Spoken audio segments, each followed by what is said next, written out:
Good afternoon, good morning, and good evening. It's Waiti Lightheart from the Prosperity and Health Alliance, and we have a extremely special show for you today. I am joined today by none other than the medical advisor for Enagic, Dr. Horst Filtzer, who is joining us from, I believe, from Bullhead City, Arizona. Is that correct, Dr. Filtzer? Correct, yes.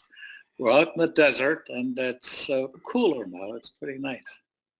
Well, I have to say we've been anxiously awaiting this interview for some time because a little backstory before we get into it.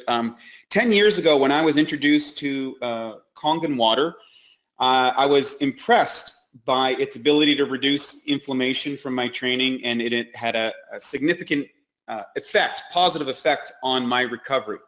And I wrote a little book about it. It wasn't a scientific book. It was an anecdotal book that I wrote years ago to share about the benefits of the water, and that went out and all around. Now, as fate would have it, Dr. Filtzer was attracted to Enagic, and he'll get into that story in just a minute, and he has produced an incredible book right here, which scientifically validated what happened to me 10 years ago, and that's no small accomplishment. So we're going to get into that. We're going to talk about Horst's background, what attracted him to the water, and more importantly, he's going to talk a little bit about some of the things that people shouldn't say about Kangen water. There's a lot of misinformation out there, which he addresses at the front of the book. But there is some legitimate scientific reasons why people can benefit from drinking this water. So without any further ado, Dr. Filtzer, you want to share a little bit about your medical background and your history and your career up to this point? Well, I think at the beginning, I would like to say that I'm an exceptionally lucky person. I was born in Poland during World War II. When the Soviet Army came, my mother, grandmother, and my two sisters had to leave and basically flee from the onslaught of the Red Army and wound up in what is now East Germany. My father was a prisoner of war in the United States because he was in the Africa Corps.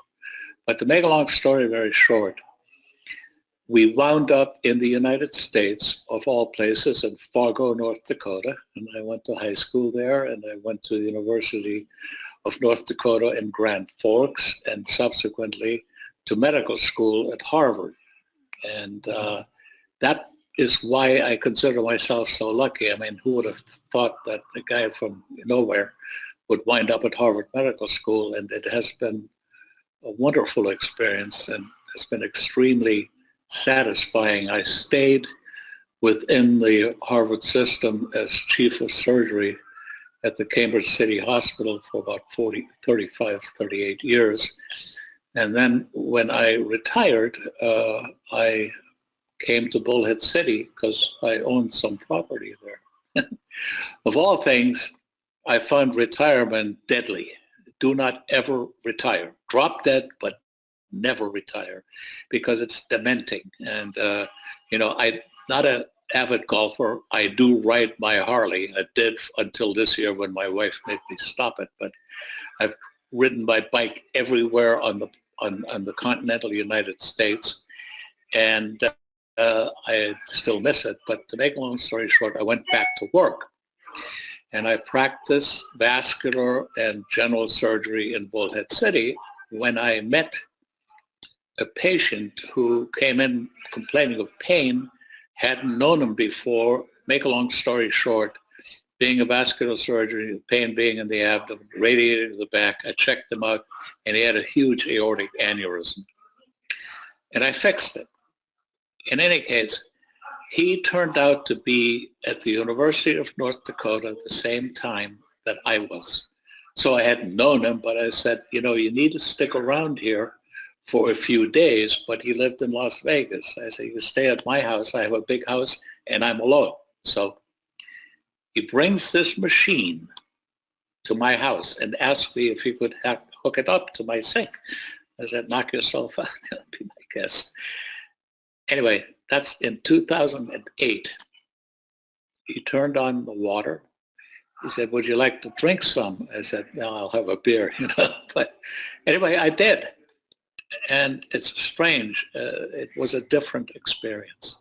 It was something I had not had before, and I liked it. So based on that, I bought a machine, and so the rest is history. I got into the company by being asked to be the medical advisor, together with Dr. Shinya, who is since retired. But make a long story short, I wanted to know how all of this works. And all the literature I got was sort of in roundworms and flatworms and in different non-mammalian species, and occasionally a dog experiment, this and that. But how does it really work in the human body? The claim was it's microclustered. The claim is that it is an antioxidant and can adjust your pH. But what's the evidence? And as you and I talked about, I hold up the dollar bill when I give a talk. In God we trust, and everybody else needs evidence. And that's how it started. Yeah, there you go. And I tried very hard for a number of years to get the company to sponsor some research, which they finally did. And I guess we can talk about the results so far and what should be done in the future today. Definitely some great points. Thank you for sharing your background. And of course, you're very humble. You're very accomplished in your profession. Anyone do a little search online about Dr. Horst Filtzer's background, it's quite impressive. You also served in the military as well. Yes. As a medical officer. And so to all our veterans out there, again, those are extreme conditions that people are subjected to. Especially as a surgeon, where you're dealing with the ones that, get messed up in a very bad way. So thank you for all your work on that. So we talked about, before we get into the results, I think I want to address something first, and that is, I know you mentioned it in your book, and I think it's a really valid point, is that when you first got attracted to the company, there was a lot of people making some very unsubstantiated claims, doing some things that were doing a disservice to alkaline ionized water and to Enagic and to the company. Do you want to just touch on that briefly before we get into what Kangen water is? In other words, so what isn't it? Or so that people know, because I don't want people to get themselves in trouble by, they get an experience, they drink the water, and they start going off on these wild claims, and it really doesn't do the company any benefit or right. People. I think that, again, when I got acquainted with the company, there was, this big claim about Warburg, the great medical doctor and chemist and biochemist, who got the Nobel Prize, and where he talked about the oxidative phosphorylation of normal metabolism and the fact that cancer cells don't have oxidative phosphorylation. They don't need oxygen. Their metabolism is like that of grapes when you ferment them into wine. It's fermentation. But with that, they provide enough energy to be able to multiply without an extra control. And that's how they kill us, because they can just keep multiplying and so on. And when that metabolism occurs, these cancer cells produce an acidic environment because of the fermentation. They produce excess lactic acid, which normal cells can get rid of, but these cells can't. So there was this presumption that cancer cannot live in an alkaline environment. And of course, the guy never said that. I mean, that's not true at all. And so there was all kinds of misinformation about how you need an alkaline diet and you need to drink alkaline water and then you're going to cure cancer. And of course, the water doesn't cure anything. What the water does do is help the body heal itself if it has the necessary parameters and ingredients, because it's a good thing to drink. Now, going on from there, there were other things. and I don't, want to name names or anything like that, but there were people giving testimonials. A testimonial is very, very interesting, and I actually gave one, except I didn't think I was saying anything about any cure. I just said it made me feel better. But there are people that claimed they had cured cancer, and there was one guy who cured bladder cancer and all kinds of stuff. And that is just patently false. And so I tried to put the premise on how the water works on a solid basis. And I realized that, if we're claiming to have an antioxidant activity in the body, what's the proof? If you want to get your supplements or your vitamins and so on approved by the FDA, you have to show a structure-function effect. In other words, resveratrol, approved by the FDA as a healthy supplement, has to be able to show that there is an uptick in the antioxidant activity in the plasma and in the blood. Well, when you try to do that with water, and Kangen water specifically, it never seemed to work. And my feeling was it's probably an issue of the methodology. And I turned out to be right. I found a laboratory that used a totally different test from the usual ORAC test or HORAC test. And it depended upon red cell deprived of antioxidants. And sure enough, as it turned out, when we tested it, we have an absolute positive proof that in living human tissue, living human cells, Kangen water, pH 9.5, is a strong antioxidant. And that is incontrovertible. It's like, it is or it isn't, but this one is. And based on that, we've done some other studies, and we can talk about those if you like. And for those who are listening, the differentiation, so for most people who are familiar with the testing of antioxidants, Horst referred to the ORAC scale, which is the traditional way of measuring an antioxidant.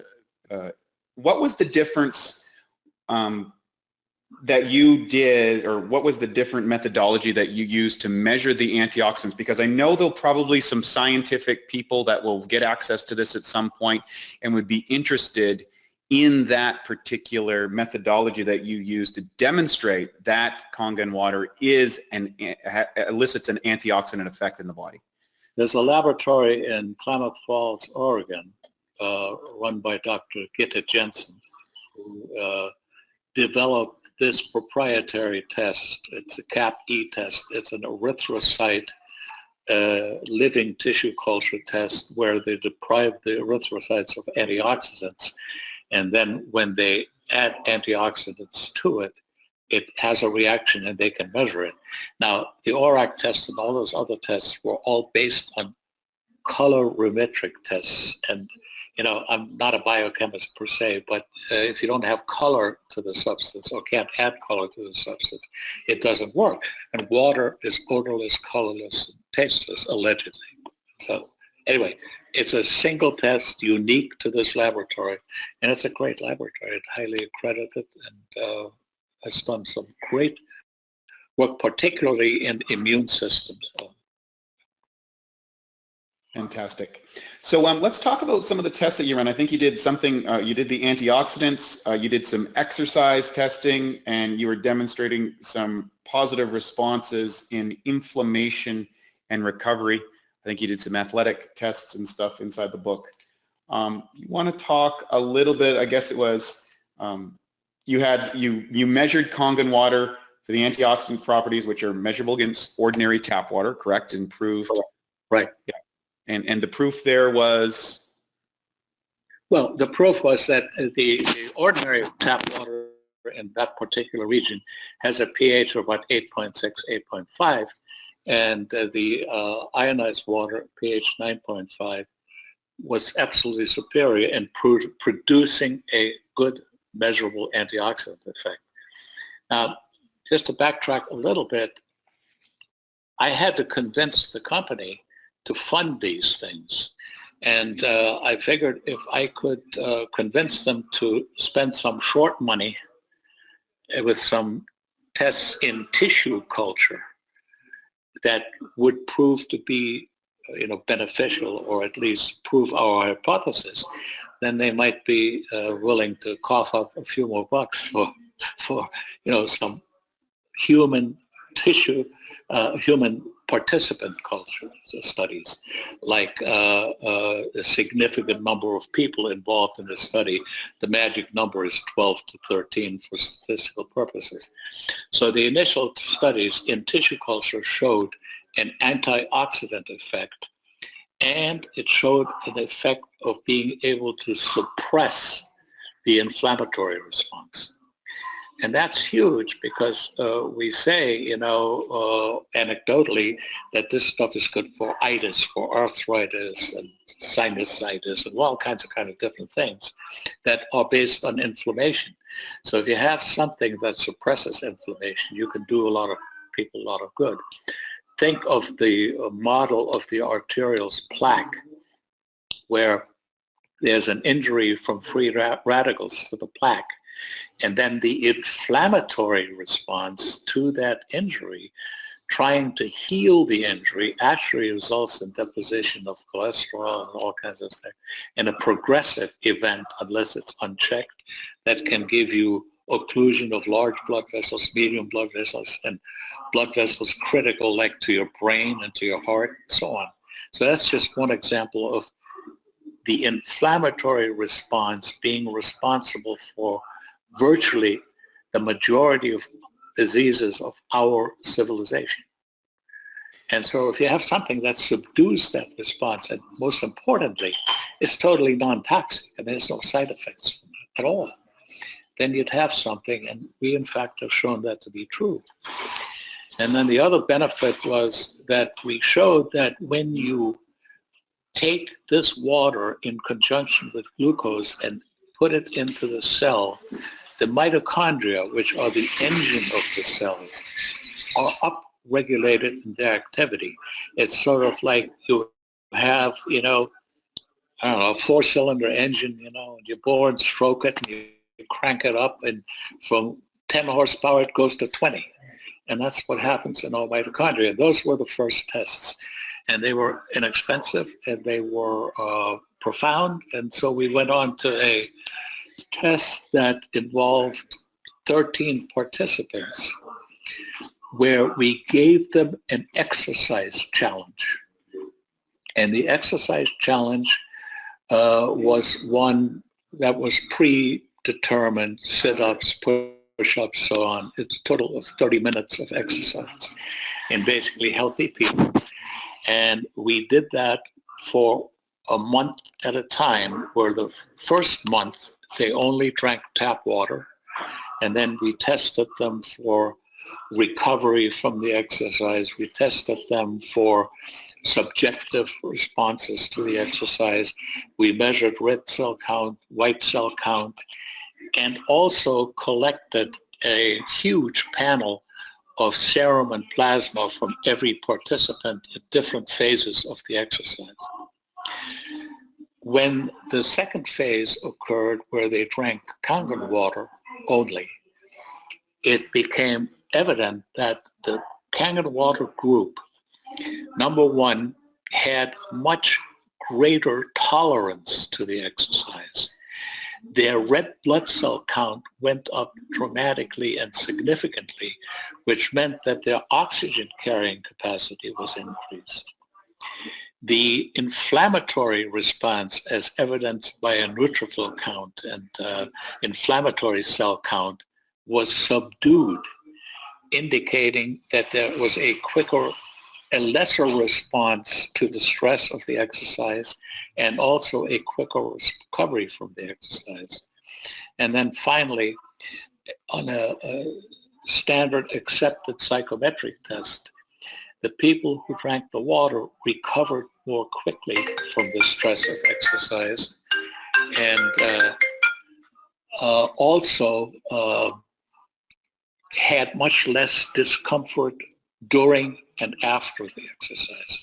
Now, that's what we have established with this test. What we need to do is test the serum samples for all the different cytokines involved in inflammation, involved in stress recovery. Superoxide dismutase, for example, is a huge anti-inflammatory enzyme that the body kicks out to really get nasty against bad, anti-oxidative stress. That we want to see what that does, but we're stuck because of financial issues right now. And so that's where I am. I'm trying to peddle my book. I take no money from it. I have, as a matter of fact, I've actually paid for the whole thing myself. And I figure we can keep going with this exercise, because every time that you find a good result or even a bad result, it stimulates you to go further and to really see that it is for real. I don't think that this is the cure for the illnesses of civilization, but boy, it's a great help. Imagine that you can drink water and actually ameliorate a lot of your conditions. And I think this has got great promise. And most importantly, it kind of takes the naysayers who think it's all nonsense and puts them in their place. To say something is good without proof is just as bad as saying something is bad without proof. And so proof rules. You made some profound statements there. Inflammation, to summarize, I know, of course, being in the health industry for a long time, it's this, often we call it the silent killer. Like any other thing in the body, you kind of feel what's happening. If I cut my arm or I hit my head, or there's pain, there's see things. But inflammation is something that's happening pretty much all the time for people, and contributes to the degenerative conditions that go along with the aging process, or the human condition, as you will. So you made a pretty profound statement as well, that an increase in red blood cell production by using Kangen water. Do you understand what the mechanism for that is? Because as an athlete, particularly endurance-based athletes, they're always trying to find ways to increase oxygen carrying capacity and eliminate carbon dioxide. And of course, that was where people got into erythropoietin and all these performance-enhancing drugs that increase red blood cell count. Do we understand the mechanism yet, or is it we just know that it does it? I think we do understand some of it. I think that obviously when you have something that subdues inflammation, also keeps your pH in line so you don't become too acidic, that it is able to stimulate the bone marrow to crank out more red cells. Why do these runners, these long distance guys, go up to the Andes, at 14,000 feet and actually run around there, which would kill me if I went up there. But that's why, because that deprivation in the oxygen stimulates the bone marrow to make more red cells. So it's somewhere along that mechanism, and the most important thing is, I may not understand the whole mechanism, but it's there. You can measure it. You said another thing, the suppression of the anti-inflammatory response in neutrophils. Could you explain what a neutrophil is to the layman so they understand that? The neutrophil is a scavenger. It's a cell that responds. It's a first responder cell to invaders. They can be bacterial, they can be viral, they can be foreign body, and they can be non-specific inflammation. And you know that our own body produces inflammation against our own body. There's this huge complement of autoimmune disease, starting with rheumatoid arthritis, ulcerative colitis, Crohn's disease. And I mean, it's just a gigantic list. And when these neutrophils are challenged by a inflammatory something, they come out and try to suppress and attack it and squash it. Now, that sets up a further reaction. And it's that reaction that causes the damage. So if you can get certain of these invaders subdued, in other words, have less of an inflammatory response, particularly against your own kind, your own tissues, your own cells, like in autoimmune diseases, that's a good thing. That's what we base all of our therapy on. You talk about all these things, even for psoriasis, which is an autoimmune disease, we use these immune modulators now. We use them in ulcerative colitis, like Remicade and all kinds of CADEs, different kind of, and they're all based on immune modulation. It's new. Prior to that, we had, steroids, and steroids for short term are okay, but if you take them for a long period of time, they'll kill you. They decrease your immune response. They will demineralize your bones. They'll thin your skin. They'll waste your muscles. They'll make you look funny. And so these kind of interrelationships between immunity and neutrophils favorably affected by something, it's a good thing. One more thing that you touched on was the energy production at the mitochondria. Can you explain a little bit about the mitochondria for people listening today and why that is a profound response? Well, the mitochondria are those, they're called organelles within the cell in which glucose is metabolized into energy in the form of adenosine triphosphate, which then goes throughout our body to allow our muscles to contract, our nerves to conduct, and so on and so forth. And that, in the presence, glucose has to be there. But for some reason, that water kind of speeds up. It's like a governor. It increases the rate of production of the ATP, which is probably, in your case, what you noticed, that you seem to, do your athletic stuff a little bit more easily or a little bit with more vigor.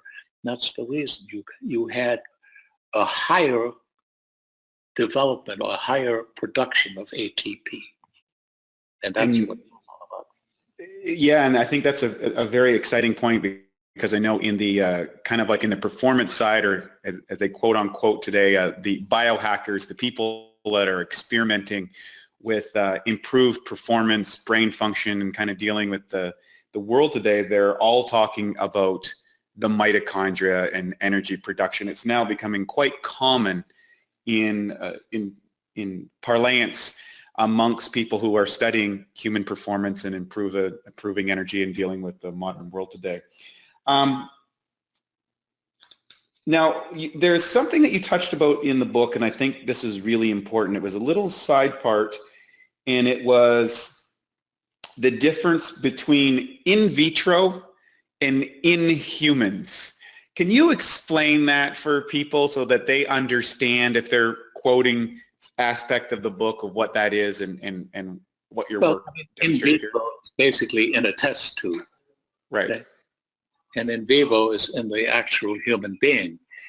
Now, if you do in vitro studies, which we did at the beginning, but we are using human cells, then it appears logical that you can extrapolate that to an actual living human being, because the cells are the same, right? Now, if you do the same thing in a tadpole or in some other non-mammalian system, even doing it in dogs or other mammals is closer to the human condition. But so many of these things were done in planaria worms. They cut a worm in half and put it in Kangen water and say it regenerated faster. I don't know what the hell that's supposed to do for anybody. So in vitro, test tube work, in vivo is in living, and in vivo living animals are good models, and they're good things to do, because clearly mammals are mammals. We all are, and there is stronger similarities. But when you get off mammalian species and everything else, it doesn't make any sense. Yeah, so responses in fruit flies aren't really aren't really scientific validation.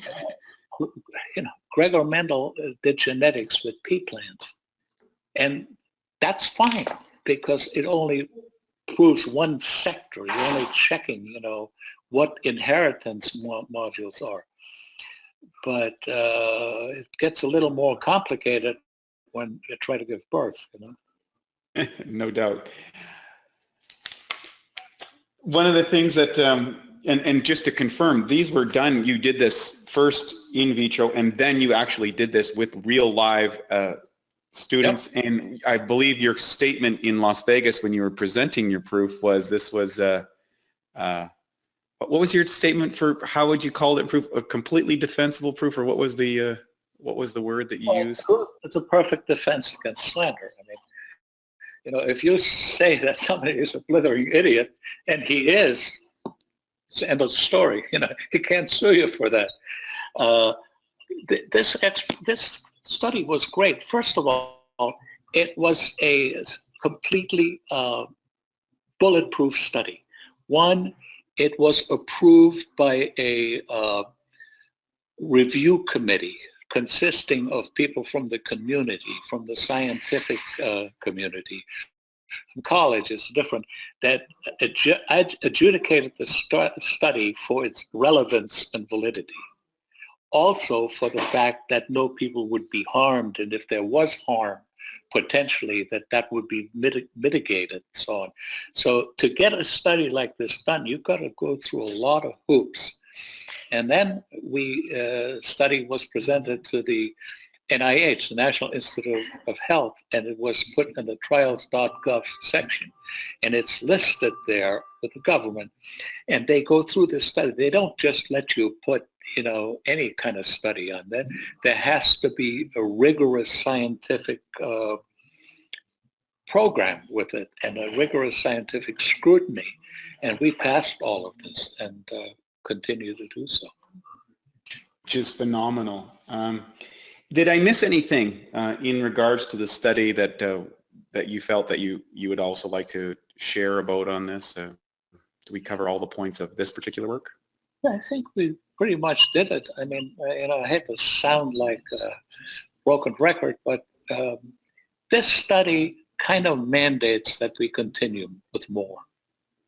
You know, it would be a tragedy to have all these samples of human plasma and tissues containing the secrets of one versus the other, Kangen versus other, and miss it.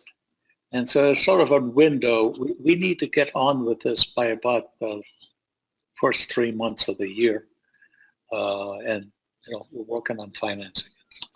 So let's talk about that. What would be required from your standpoint to put together and fund one of these studies? I think it'd be worthwhile that we can put together a program to fund it. What kind of funding is required? Because I know these are very rigorous. You got to get studies and all. Like, what does it take to fund a study like this? Well, you know, I'm not comfortable with asking people for money and stuff like that. So whatever I can do through the sale of the book or what have you, that goes towards that research. I you know, that's my contribution. The costs are, as research goes, actually not that huge. You're talking about $50,000, $60,000. But here's the point, and maybe that's why people get nervous. As soon as that study comes out and it shows some real benefit in certain areas, the next thing that will happen, you're going to want to do another study. And I think people are afraid of a snowballing effect, but that's the way research and science is. I mean, you know, first polio vaccines weren't all that great. Jonas Salk did a wonderful thing, but there are subsequent polio vaccines that were even more effective. So we learned from each step along the way. Who would have thunk that this guy Jenner, you know, immunized people in what, 17, I don't know what, 80 or something, against smallpox by using cowpox serum to inoculate the people. I mean, it's crazy. But every little step that science does is a springboard for another project. That's what kind of intrigues me. I was so lucky in my life. Surgeons are often accused of not being the brightest bulbs on the planet, but more surgeons have won Nobel Prizes than you think of, But our whole concept is, I make an intervention using the laws of nature and removing certain diseases physically, and then using what we know about wound healing, how to put wound heals together, let the body heal itself. I find that it's kind of simplistic, but it's a great concept. Because, after they get through with their operation and they don't hate you anymore because you cut them and caused them post-operative pain or what have you, they're cured. This is the kind of thing I like. And so I think from looking at Kangen water, I see a lot of potential that we haven't realized.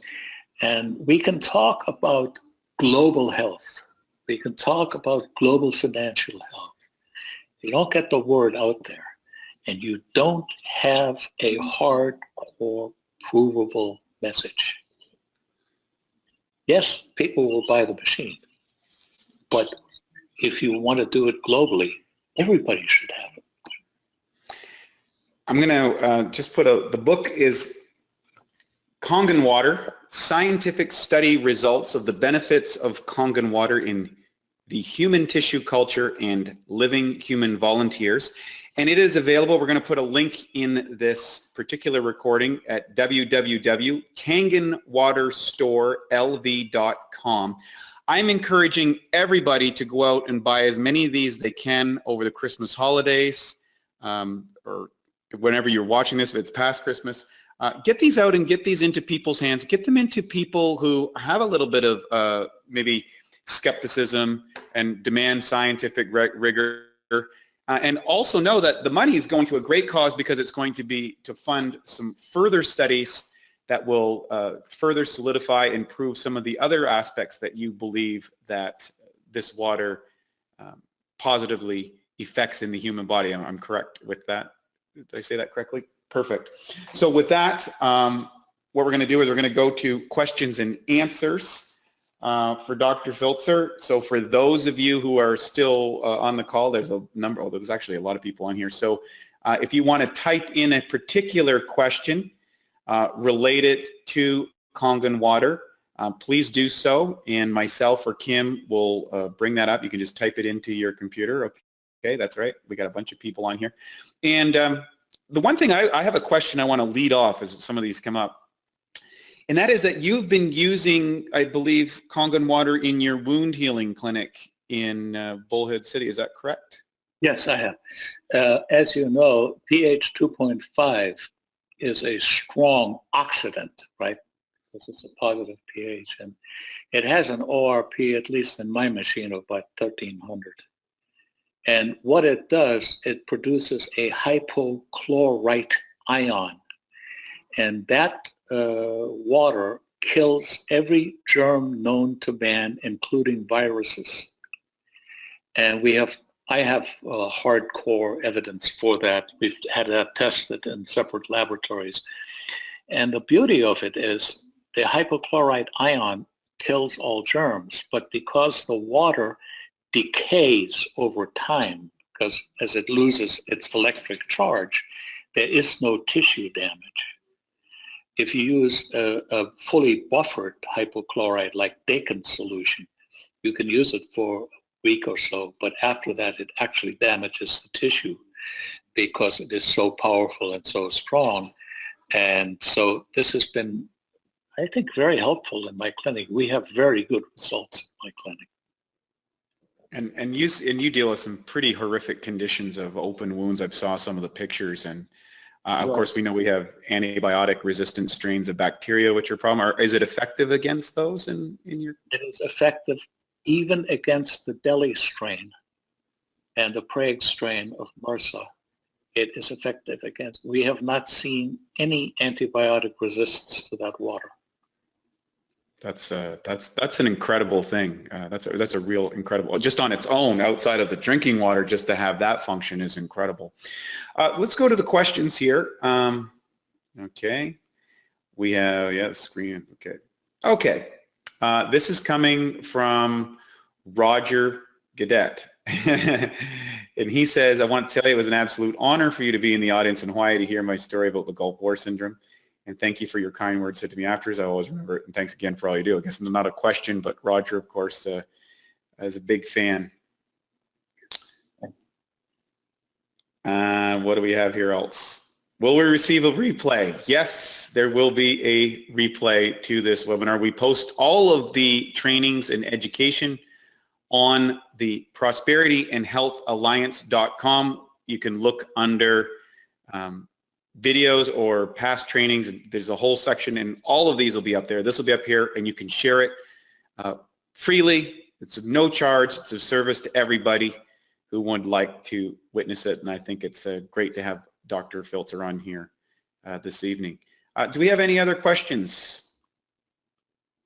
Kim, do you see any other questions here? Okay. Oh, yes. Here's one from Marty Jensen. It says, after using the 2.5, I'm assuming this is on a wound or a cut or something, do you have to neutralize? No, because you have the charge to the water, the ORP, it decays over time. And the pH of that water is evanescent. It goes away. It's not strongly buffered. So there's no tissue damage, and you don't have to neutralize it. It kind of neutralizes itself. And about how long do you think it's effective after it's been produced? Well, I like to, actually I've measured it. I don't like to use the water after 48 hours. I will frequently give patients water to use when they change their dressings and so on and so forth, but I make them come back every 48 hours and get a fresh bottle, because then you're depending on the ORP to be high to be most effective. Great. Here's an unusual question. So we'll throw it out there. Can we recommend a pH application to combat premature hair loss or alopecia, internal or externally? I haven't got the faintest idea. I'm sorry. I will say this. I think that beauty water is a great product, that pH of 4.5. Yeah, 4.5. Because it does kind of tighten up the skin pores and so on. I don't know what it would do for your hair. I still got my hair, and I'm 77, so I'm lucky. All of my male members in my family were bald, so I'm the only guy who's got hair. I don't know what to tell you, but you know what they say, can't hurt.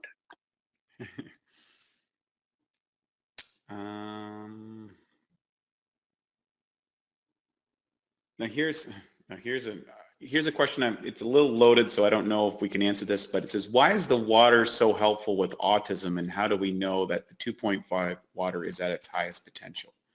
So it's two questions there. This is from Fern.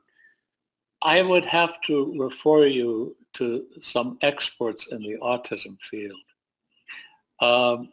There is a Dr. Corinne Allen, who is a great natural health physician, and she deals with autism and cerebral palsy and all kinds of neurologic disorders that conventional medicine has sort of said we can't help you anymore.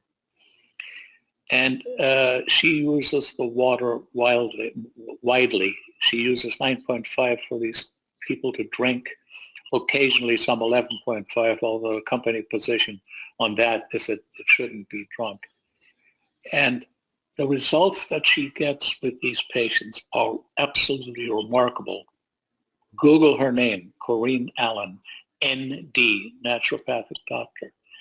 Neurology is a great field, but there's a lot of diseases that can't do squat about, autism included.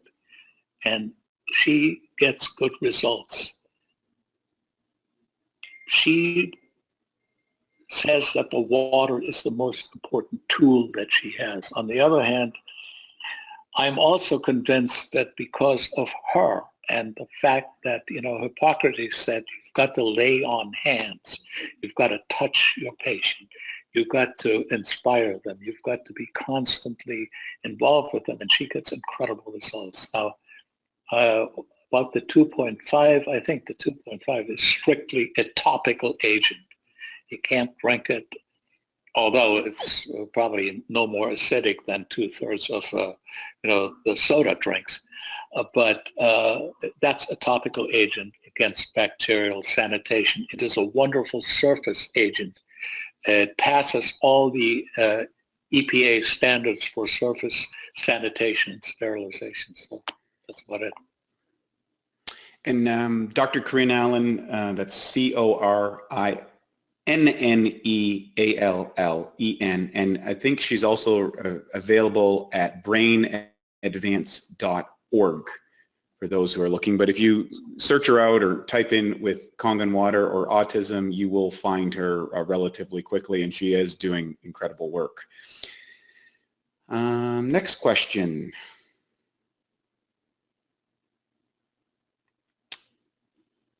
Just trying, it looks like there's two kind of questions that, okay, there are other manufacturers who claim the higher pH isn't necessary to alkalize one's body and the water doesn't do that. What do you say about that? Well, you can alkalize the body in a variety of ways. You know, to take bicarbonate of soda, you can do all kinds of different things. You can take a strong alkaline diet, for example. But look at it this way. The water produces a pH that you can measure. It has an ORP you can measure. And it is actually capable of altering the pH. There is a experiment in a dog model, which is published at NIH.gov, where the dogs are rendered to be profoundly acidotic by basically having their kidneys removed. And when they get to a critical pH that is literally so low that it may be fatal, when they get alkaline ionized water put in their stomach or in their peritoneal cavity, you can't give it intravenously, their pH returns to normal much quicker than if they were given sodium bicarbonate. So it works. That's all I got to say. Someone else asked for the, what's the website for the book again? That's www.kangenwaterstorelv.com. So for those who are asking about that. So, here's a question from Mary Eve, and she's asking, first off, she wants to thank you for all that you do for the company, and she wants to know if it's okay to use 2.5 as a mouthwash on a daily basis. It's an excellent idea. Absolutely. It's not a problem at all. Doesn't do anything to the enamel of your teeth. It is terrific antibacterial. And again, won't injure your mucous membranes. It's great. And you don't need to don't swallow it. And you don't need to rinse afterwards. No. Okay. Someone else was going to ask that, so. Here's another. We've got some loaded ones here. I've heard that if a person is well hydrated, they will not have a heart attack. Is that correct? Well, I hate to tell you, we call that the Harvard death. You know, all your numbers are totally in line and you drop dead the next day. I mean, nothing is going to change your genetic makeup, okay? And many of, probably a majority of people who are getting heart attacks have some genetic component, high cholesterol, family history, and then of course there's lifestyle. I mean, you can't pick your genes, but you can pick your way you live. If you smoke, which is the worst thing that you can do for your health, you can't change your diabetes because that's genetic. But if you smoke and then certain other bad lifestyles, I'm a firm believer that wine is one of God's blessings for a human being. But 4 bottles a day is not a good thing. It's like anything else in moderation. It's generally okay. So the water will not prevent your heart attack. The water will, however, help you live a better life in that it will protect a lot of the things from happening to you by virtue of pH balance and good hydration. Good hydration alone, devoid of Kangen water, just drinking good, clean water is important. There are studies in the hundreds and the thousands in Europe and in other places where it's been determined that, people with chronic diseases are chronically dehydrated, people in nursing homes, and when you change that around, the quality of life improves.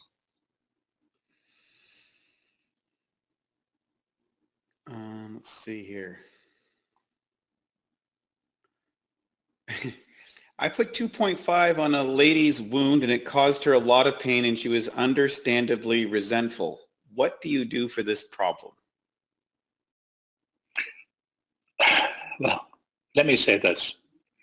I have never in my entire practice had a complaint of pain when I put the water on a wound. Never. And I'm not, saying I'm not a naysayer, but I find that exceedingly unusual. Now, there is wound pain de novo. I mean, some wounds are painful. And if you touch them or you put pressure on them, they're painful. But the water per se causing pain on a wound, sorry, I can't substantiate that. And I'm not talking about a few cases here. I mean, I treat 5,000 patients a year. I'm sorry. Excellent response. Is it true that it's not good to drink alkalized water every day? It's not true.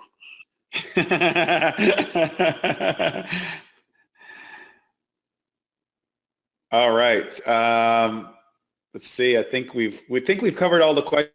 We're coming up to the top of the hour. So, any final conclusions that you would like to, if you could sum up all of you've been with the company and with this project for 9 years. You've answered a lot of questions. You're doing a lot of research. Hopefully we're going to continue research, and we're definitely going to support the sales of the book from the Prosperity and Health Alliance, and also see if we can get some more funding. I think it's relevant, and I think it's part of the global mission, and it's our responsibility as humans to, if we found something that's this productive. Can you summarize what would you say? Someone comes to you and they say, what's your take on Kangen water from your background as a medical doctor?